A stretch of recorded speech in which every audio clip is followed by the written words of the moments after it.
Olá a todos da Fisiotv Esporte, estamos aqui com mais um programa, hoje visitando a tecelagem Santa Constância, e vocês devem estar se perguntando o que a fisioterapia ou esporte tem a ver com a Santa Constância ou com uma tecelagem. Para isso nós chamamos duas pessoas de extrema importância da Santa Constância, Luca Pascolato, que é um dos diretores da empresa. Prazer. E o Favila, que é consultor têxtil da Santa Constância, pessoa responsável por tudo que nós vamos falar aqui um pouquinho. Então, para a gente começar esse bate-papo, vamos levar ao nosso público, Luca, qual que é a importância do tecido de compressão no atleta? E uma dúvida que os atletas têm, usa antes, durante, depois? Os principais atributos que a gente encontra nas roupas de compressão, primeiro é ajudar o atleta a se fadigar menos. A segunda questão é dar um equilíbrio na termorregulação, ou seja, o atleta fica sempre com uma temperatura mais desejada do músculo. Estudos também comprovam um aumento da potência muscular. Só a questão de você agrupar essa musculatura, isso já ajuda. Como também na prevenção de lesões, que é uma área que acho que você atua bastante pessoalmente. É justamente o querer fazer esse programa é justamente por isso, que nós profissionais imaginamos que a recuperação de um atleta se dá só dentro do consultório, seja consultório médico ou nosso consultório de fisioterapia, onde por trás disso tem um estudo que vocês fazem com atletas para chegar a desenvolver esse material, o tecido de compressão nesse caso. Só completando um pouco, porque são tantos atributos que existem alguns que a gente nem repara o quanto eles são importantes, porque além de uma questão até aerodinâmica, você vê muito atletas que precisam de velocidade, ou seja, provas, por exemplo, de corrida, 100 metros. Os 100 metros rasos, hoje a pessoa está vestida de compressão praticamente dos pés à cabeça. Então, ou seja, a questão aerodinâmica é muito importante, na bicicleta também vemos muito isso. E tem uma questão também que foi monitorada, que chama-se propriocepção, que é a capacidade de realizar o movimento com a maior precisão possível. E até isso o tecido de compressão ajuda. E respondendo à tua segunda pergunta, Davi, o antes está justamente focado nessa regulação térmica do músculo.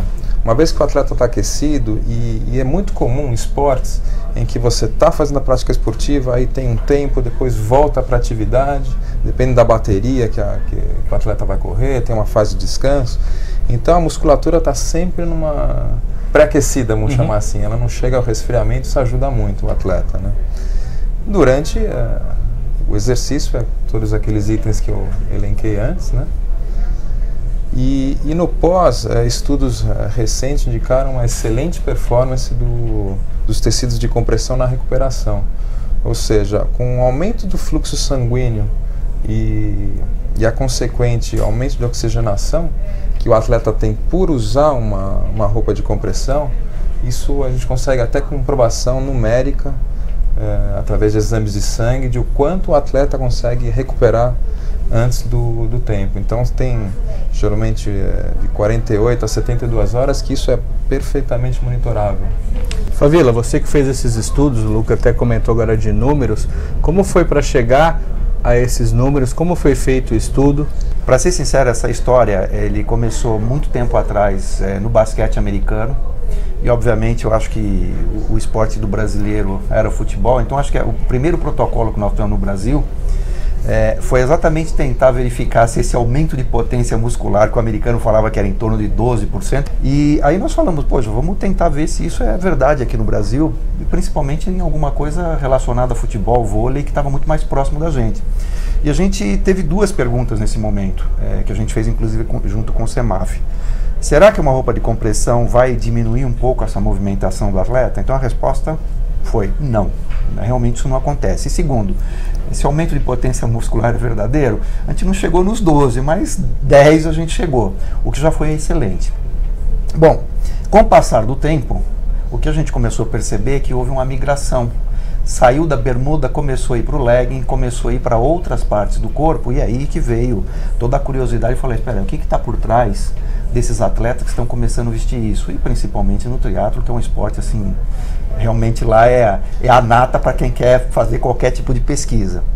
E a gente começou a chegar à conclusão, e em alguns protocolos, que realmente isso, como o Luca falou, você tem melhorias fantásticas em termos de recuperação, o aquecimento muscular, mas durante a prova e após nessa recuperação. E como é que a gente fez isso? Fomos para o triatlon. As primeiras provas nós pegamos os atletas de triatlon, e aqui eu acho que eu tenho que fazer uma menção muito especial ao nosso amigo Oscar, que realmente nos ajudou, Oscar Galins, foi tricampeão aí brasileiro de aero, e realmente nós chegamos a fazer assim, que o Luca não me ouça aqui, mas acho que nós jogamos aqui uns 20 protótipos fora até chegar no grip, que ele falava que não tem grip. E o que era grip, até entender o que era grip, que é essa coisa de ficar grudada no corpo do jeito que eles querem, foram uns 20 protótipos. Então essa é a história até chegar no Sportiva Pro, que é o primeiro produto que a gente ofereceu aí para o mercado e que foi para o triatlo. E daí ele foi migrando para futebol novamente, para esses outros esportes que realmente ajuda muito, principalmente na propriocepção e nessa atenuar a fadiga, e principalmente os microtraumas, né, que é a sua área aí de especialização, né, aquela dorzinha depois a dor pós-treino, chamada dor muscular tardia, que a gente fala, né? Não é depois das 2 horas, é no dia seguinte. No dia seguinte, ou até 2 dias após, que o pico se dá nas 48 horas, né? E como que a gente reconhece um bom tecido de compressão? Com qualquer tipo de fio a gente faz compressão? Como que é feito isso? Eu acho que a primeira regra básica para o atleta é saber que para você ter compressão você tem que ter um veículo elástico. E esse veículo elástico mais conhecido, e é o que nós utilizamos aqui, que é reconhecidamente no melhor do mundo aí, Lycra. Então você tem que ter pelo menos um veículo aí que se chama Lycra junto com outro fio rígido, que é a poliamida. Conforto térmico dado pela poliamida, compressão dada por Lycra. Aí vem a pergunta, quanto? O que hoje se tem muito no mercado é muito marketing, né? Então põe lá 2, 3, 4, 5, 6% e acha que vai ter uma roupa de compressão. Não é, isso realmente só vai conseguir algum efeito razoável a partir aí de 20, 25% de conteúdo de elastano. Então eu diria que elastano é o nome genérico e Lycra é marca registrada. Então, se você quiser escolher uma boa roupa de compressão, primeiro você tem que realmente ver na etiqueta de composição se tem lá no mínimo 20%. E depois você está num clima tropical.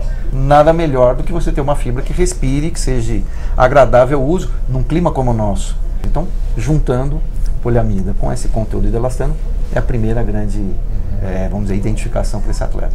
Fora outras vantagens, né, que a poliamida não dá cheiro na roupa, porque tem algumas roupas feitas em poliéster que com uso fica com aquele cheiro, e principalmente ela tem um toque muito agradável à pele, que isso não te machuca.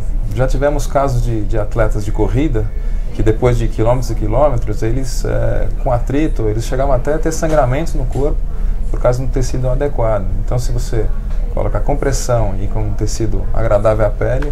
Além do que, no caso de uma leg, você tem que deixar a articulação livre, você não pode comprimir muito ela para você ter toda a amplitude de movimento durante a prática esportiva. Exatamente.